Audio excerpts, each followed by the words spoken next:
examples of such weapons, bent fourfold, bore the elven name of Zephyr, since the bow's shape formed that rune. Milva had used Zephyrs for several years, and couldn't imagine a bow capable of outclassing them. But she had finally come across one.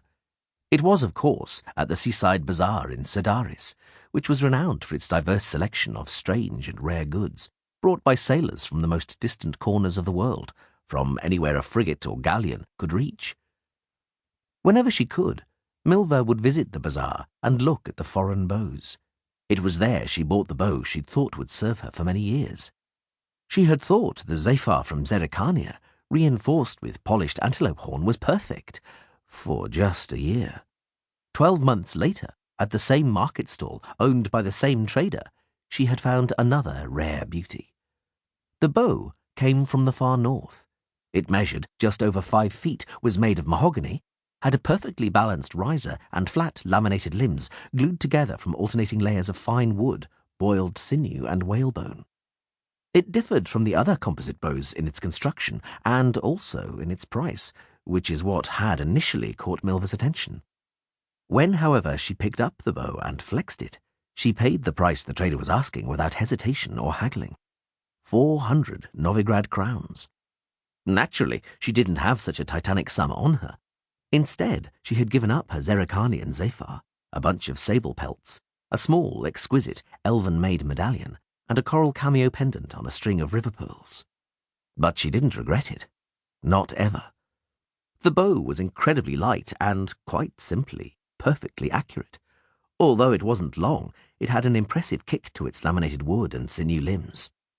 Equipped with a silk and hemp bowstring stretched between its precisely curved limbs, it generated 55 pounds of force from a 24-inch draw. True enough, there were bows that could generate 80, but Milva considered that excessive. An arrow shot from her whalebone 55er covered a distance of 200 feet in 2 heartbeats, and at 100 paces still had enough force to impale a stag, while it could pass right through an unarmoured human. Milva rarely hunted animals larger than red deer or heavily armoured men. The butterfly flew away. The chaffinches continued to make a racket in the undergrowth, and still nothing crossed her line of sight. Milva leant against the trunk of a pine and began to think back, simply to kill time. Her first encounter with the Witcher had taken place in July, 2 weeks after the events on the Isle of Thanedd and the outbreak of war in Dol Angra. Milva had returned to Brokilon after a fortnight's absence. She was leading the remains of a Scoia'tael commando, defeated in Temeria during an attempt to make their way into war-torn Aedirn. The Squirrels had wanted to join the uprising incited by the elves in Dol Blathanna. They had failed, and would have perished had it not been for Milva. But they'd found her and refuge in Brokilon.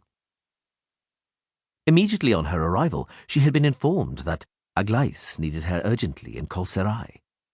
Milva had been a little taken aback.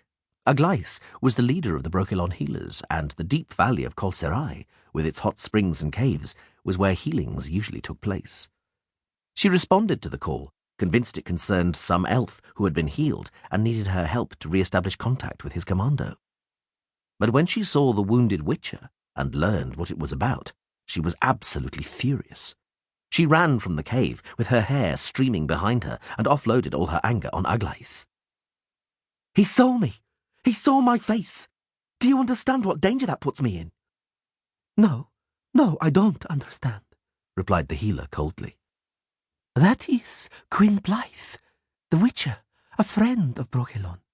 He has been here for a fortnight, since the new moon, and more time will pass before he will be able to get up and walk normally. He craves tidings from the world, news about those close to him. Only you can supply him with that." "Tidings from the world? Have you lost your mind, Dryad? Do you know what is happening in the world now, beyond the borders of your tranquil forest? A war is raging in Aedirn. Brugge, Temeria and Redania are reduced to havoc, hell and much slaughter. Those who instigated the rebellion on Thanedd are being hunted high and low. There are spies and Angivari, informers, everywhere. It's sometimes sufficient to let slip a single word, make a face at the wrong moment, and you'll meet the hangman's red-hot iron in the dungeon.